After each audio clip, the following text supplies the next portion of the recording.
Welcome to week 7 of my series that helps international students adapt to university in China. Hi, my name is Dr. Mark, and I've been living and teaching in China for 9 years now. In last week's episode, I shared some of the highs and the lows in China's history and key information, including a book to help you gain a deeper understanding of China's perspective regarding its relationship to the rest of the world. This week, I reveal a couple of weaknesses I'm embarrassed to admit that relate to delivering a workshop on living in China. The first thing I'm embarrassed to admit is that I still only know a little Chinese, even after 9 years of living here. And so it's embarrassing, especially because I really wanted to learn Chinese from the very beginning. But I kind of underestimated how difficult it was. And also, the time, and of course, related to that, the time it takes to learn the language when you're working full time. First time working in China full time too. So brand new job, brand new country, brand new city, a lot to adapt to. So initially, I just would look for people that would be voluntarily speaking or teaching Chinese. And so I didn't even invest the money to learn in it. And so I didn't take it that seriously. And so I wouldn't have the work ready. I wouldn't have practiced that much for the next session and so on. And so I did make an effort early on to hire a good Chinese teacher and pay them. And she was very good. She was highly disciplined, and so disciplined, in fact, that she just felt I wasn't devoting enough time to it. So I got rejected, believe it or not. She dumped me as a student. And I talked to another guy, and he had, same thing had happened to him. He'd also been seeing her. And of course, I was, first time that's ever happened. And I was a little miffed, but she was actually right. She knew that what it takes to learn the language. You need to be serious about it, need to commit to it. And she didn't see me doing that because I was still working and I just wasn't, putting the effort in, the extra effort needed. And so, so I did try at the beginning, and so it just went on like this for several years, I would say. I would hire someone. I was almost always had someone that I was learning a bit from. And there were a few times where I started learning enough words that I started getting a little excited. And I thought, okay, I think I'm actually going to learn this language. But I just didn't stick with it regularly enough and put in the time. There's just a lot of time you need to put into it. A lot of practice, and so I just haven't got there. And lately I've been thinking there could be some of the reason why, maybe unconsciously, why I haven't fully committed is that when I need help, I kind of ask around, and people really want to learn English, so they're excited. They're a little shy, but they can be excited also to have an opportunity to use their English. And so often, and they're so kind to me, so treated so well while I'm here. And usually where I've lived in the more traditional parts of China, and it's just turned out that way. I didn't necessarily plan it, but I've lived in some of the most traditional parts and where you probably find the least amount of English spoken. So I've lived in the most challenging areas. And so you can take that as a little lesson that even if you don't really, fully learn the language, you can get by. I have for 9 years, 3 different cities, all traditional.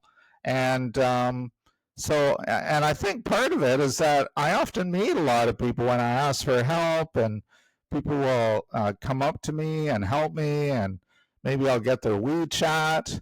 I get a fair bit of attention. And so I've unconsciously that's working against me from learning the language, that I actually connect with more people when I don't know the language. Because maybe they want to learn Chinese, they want you as a friend to learn English kind of thing.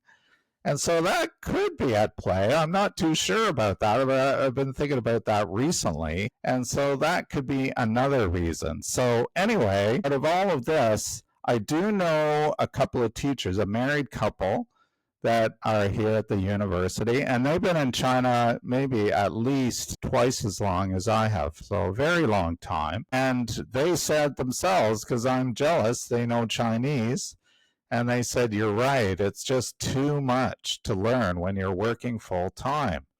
You need to take time off. And they said that's what they did. They just, a couple years, they just decided not to stop working and just focus on learning the language.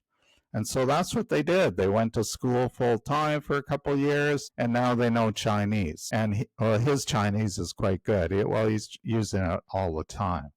So I am jealous of them, but that's what they did acknowledge. So you need to commit that time. And I've also come across a book by a flexpat who lives in Shanghai, and he knows Chinese. He's bilingual, and he's actually German.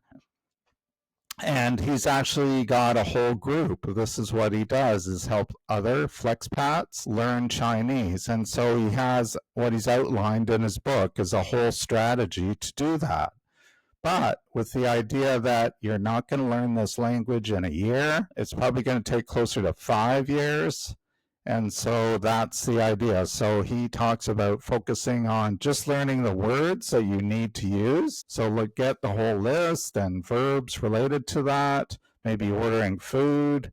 And so that's what you can do. So you're using that words regularly. You're going to remember them. You need to know them in your day-to-day life. So that's basically the strategy, instead of just signing up for any old app or teacher. And because he actually trashes the Chinese way of teaching Chinese, because they're really focused on the written form. And I think most foreigners just want to speak it. Writing it isn't near as important. And that's a big emphasis in China, is writing. It's just part of the culture, the history, is a real focus on writing. And so you spend a lot of time writing characters, and I did discover that myself, because here at the university I really did try a year ago to I enrolled in courses with international students, because I don't have to pay. I'm a teacher. So I went to classes from 8 till noon, for several days. I think it was only a couple weeks, but it quickly became obvious to me that it was way too much of a load. Not only are you 4 hours in class and you're not as long as I didn't have a conflict with one of my courses, I could do it. But of course, there's still grading and everything that you have to do when you're a teacher. And so, and when you've gone to the class for 4 hours, you probably got like 4 hours of practicing Chinese and doing the homework, so it's huge. It's a huge amount of work. And so I just could not fit it in with teaching. And I did learn, in the class, we were doing characters, and I did think, why am I learning this? I want to focus on speech. Let's just focus on speech. But no, writing was definitely part of it. It is interesting learning about the characters and the history. That's what I find really interesting, the cultural part. But, it's a lot of extra work. And when you really just want to speak it, you just want to communicate and be able to get by. And I think that's what most people really want. And so this is a part of the way they're teaching. So this FlexPack guy, he actually criticizes the Chinese way of teaching Chinese for foreigners. He says it's a very similar thing, that we're more interested in just learning to speak it. Writing is a distant, second. So listening and speaking is really what we're about.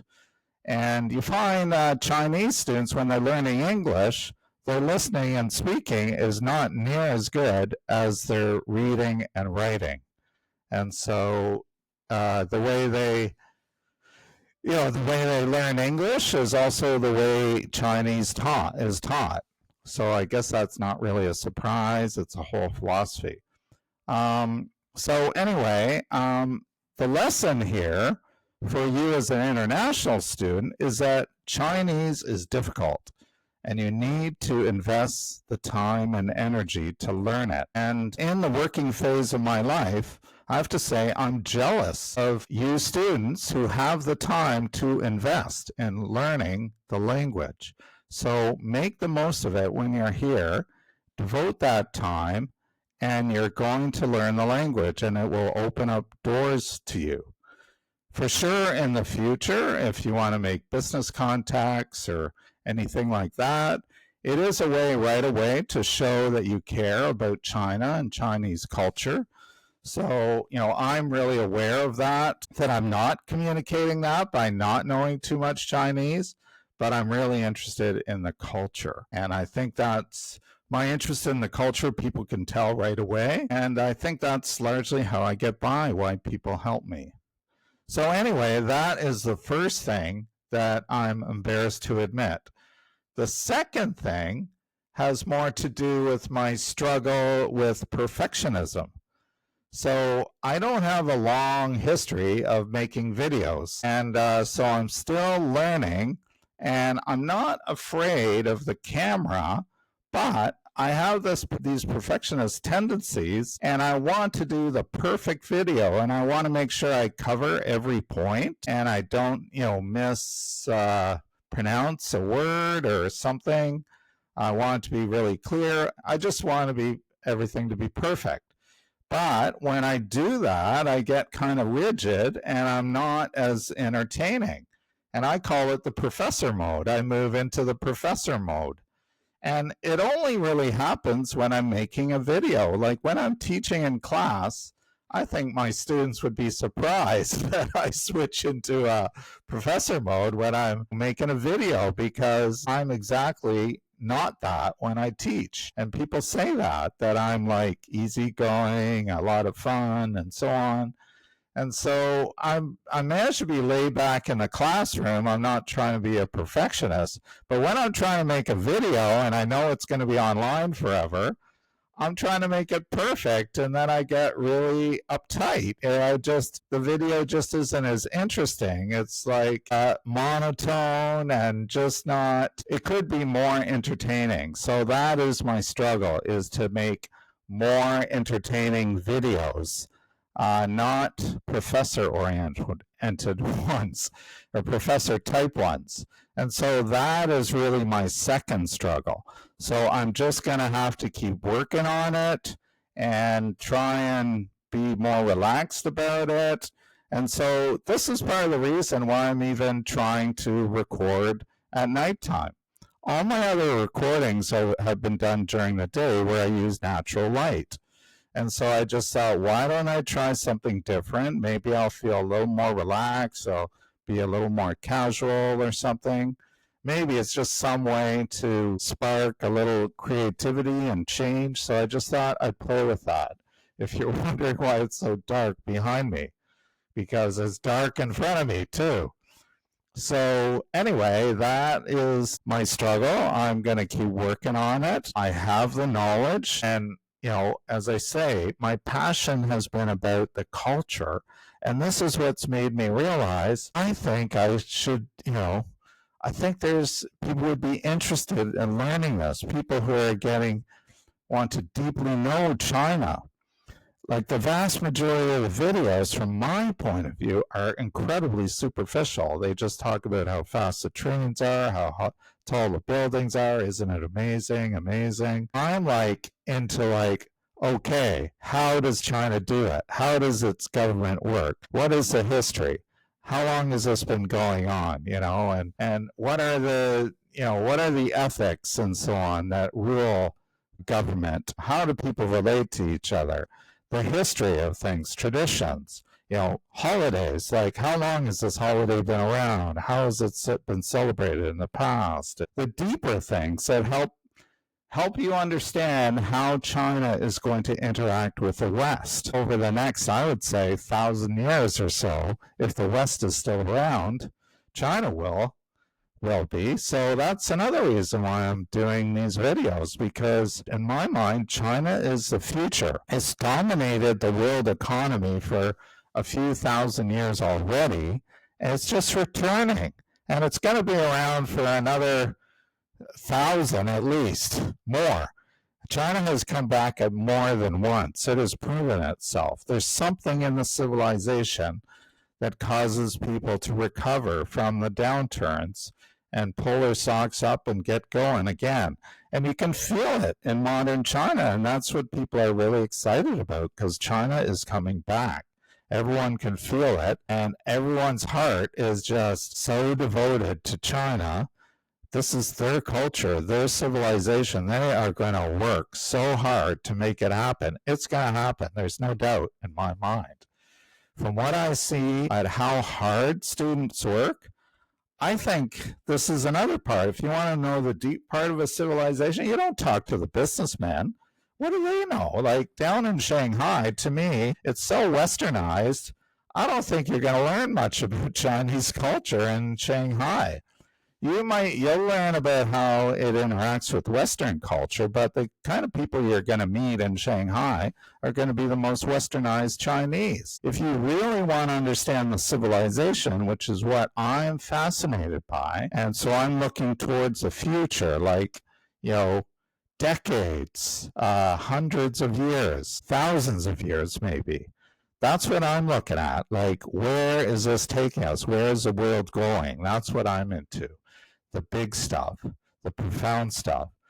That's what I'm here for, to help you with that. And I am absolutely sure China is the future. It's going to grow and surpass the US.